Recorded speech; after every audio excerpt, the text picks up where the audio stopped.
కొంచెం చచ్చిపోండి మావయ్య గారు. చచ్చిపోనా? ఇప్పుడే చచ్చిపోండి. చచ్చిపోనన్నా. మీకు తెలియకుండానే మీ ప్రాణం పోయేలా చేస్తామండి.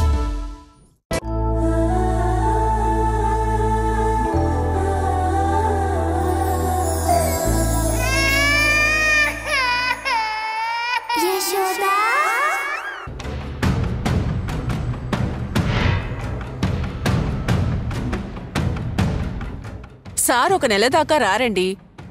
సార్ రాగానే మీకు ఫోన్ చేస్తాను, అప్పుడు మీరు సార్తో మాట్లాడుదురు గాని. లేదండి, ఈ స్థలాన్ని, ఈ బిల్డింగ్ని మా సార్ అమ్మరండి, లీజుకు మాత్రమే ఇస్తారు. అది కూడా ఒక 5 సంవత్సరాలు మాత్రమే. ఆవిడ అడిగితే ఏమైనా ఇన్ఫర్మేషన్ మనకి దొరకచ్చేదా? వెళ్ళి అడుగుదాం పద. సరే, ఉంటానండి. Excuse me. ఏంటి బాబు? ఇంతకుముందు ఈ ప్లేస్లో హాస్పిటల్ ఉండేది కదమ్మా? అవును బాబు, ఇంతకు ముందు ఉండేది. అయితే ఏంటి? ఏం లేదమ్మా, ఇంతకుముందు ఆ హాస్పిటల్ ఓనర్ గారి పేరేంటో చెప్తారా? మీరెవరు బాబు? నేను కూడా డాక్టర్నే. ఇంతకీ ఈ హాస్పిటల్ ఓనర్ గారి పేరేంటండి? ఆయనది తమిళనాడయ్యా. ఆయన పేరు సుబ్రహ్మణ్య శెట్టి గారు. ఆయన ఎక్కడుంటారో తెలుసమ్మా? తెలీదు బాబు, ఎప్పుడో ఒకసారి చూశాను. చూసి కూడా ఓ 5-6 ఏళ్ళు అయిపోయి ఉంటుంది. ఆయన మొహం కూడా సరిగ్గా గుర్తులేదు. ఈ హాస్పిటల్ మొత్తాన్ని ఎవరో ఒక లేడీ రన్ చేస్తుంది కదా? అవునమ్మా, ఊర్మిళ మేడం గారు.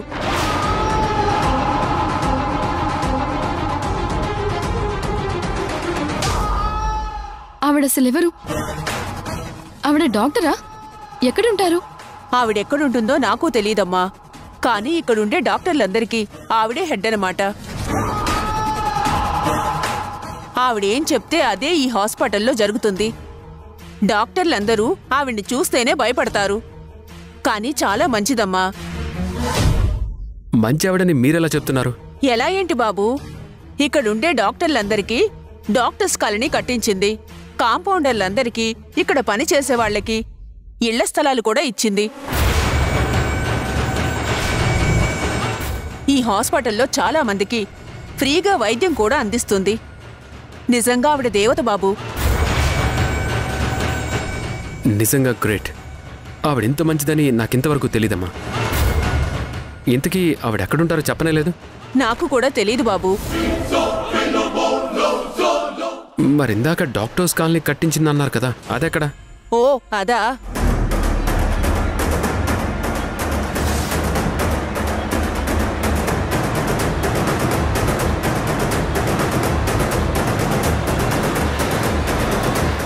చాలా థ్యాంక్స్ అమ్మా. ఆవిడ గురించి ఇన్ని వివరాలు అడిగారు. మీ ఇంట్లో ఎవరైనా కడుపుతో ఉన్నారా బాబు?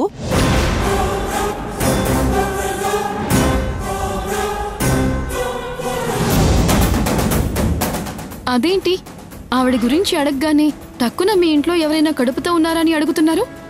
అంటే ఆవిడ గురించి తెలిసి మీరు అడగలేదా అమ్మా? పర్వాలేదు, చెప్పండి. ఆవిడ గర్భవతులకి స్పెషల్ కేర్ తీసుకుంటారు. చాలా మందికి ఉచితంగా పురుళ్ళు పోస్తుంది. ఆవిడ్ని కలవండి బాబు, మీకు తప్పకుండా సహాయం చేస్తారు. అలాగేనమ్మా, ఆవిడ్ని కలవడానికే మా ప్రయత్నం. చాలా థ్యాంక్స్ అమ్మా. అలాగే అమ్మా.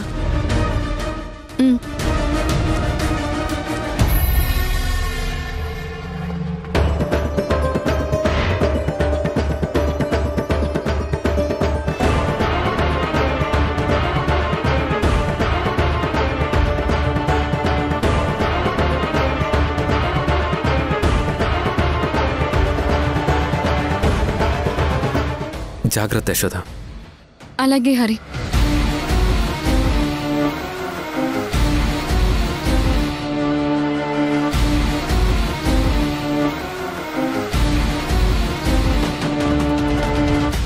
ఎవరు కావాలి మేడం? లోపలికి వెళ్ళాలి. ఎవరింటికి? ఊర్మిళ గారింటికి. ఊర్మిళ మేడం ఇంటికా? అవునండి. మేడం గారి ఇంటి నెంబర్ చెప్పండి. పోనీ ఫోన్ నెంబర్ అన్నా చెప్పండి. నాకు ఊర్మిళ గారి అమ్మాయి తెలుసండి. పోనీ చిన్న మేడం గారి నెంబర్ చెప్పండి. నా దగ్గర లేదు, కానీ నా నెంబర్ చిన్న మేడం గారి దగ్గర ఉంటుంది. కావాలంటే కనుక్కోండి. అలా కుదరదు మేడం. నేను డైరెక్ట్గా కాల్ చేయకూడదు.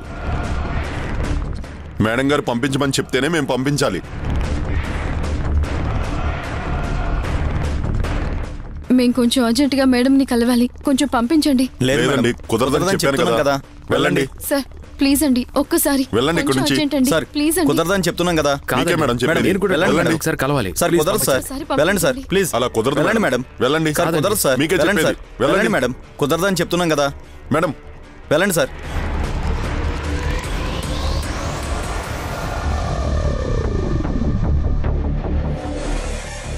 హరి ఇప్పుడు ఏం చేద్దాం? ఊర్మిళ కూతురు దగ్గరుంది మాత్రం నా బిడ్డే. అంత కరెక్ట్గా ఎలా చెప్తున్నావు యశోద? నా మనసు చెప్తోంది హరి. రాత్రి ఏం జరిగిందో చెప్పాను కదా. నేను లోపలికి వెళ్తే అన్ని నిజాలు తెలుస్తాయి. నా జీవితంలో నాకు తెలియకుండా జరిగిన వాటన్నిటికీ సమాధానాలు దొరుకుతాయి. ఎంతసేపు ఇక్కడ ఉంటారు? వెళ్ళండి. వెళ్ళండి.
నీర్జా, ఎంతసేపు చూసుకుంటావు?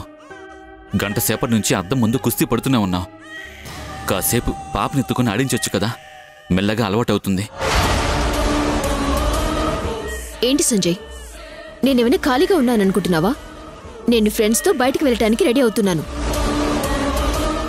ఇప్పుడు పాపనెత్తుకుని ఆడిస్తూ కూర్చుంటే నాకక్కడ టైం అయిపోతుంది. పైగా నా బట్టలు నలిగిపోతాయి. అప్పుడప్పుడు హంసని పాలు కక్కుతుంది. ఇప్పుడు కాని అలా పాలు కక్కిందనుకో, ఈ శారీ అంతా పాడైపోతుంది. పాల స్మెల్ వస్తుంది. నేను కేవలం ఫ్రెండ్స్తో బయటికి వెళ్ళటం కోసమే ఈ శారీని షాపింగ్ చేశాను. తమరికి అర్థమైందనుకుంటాను.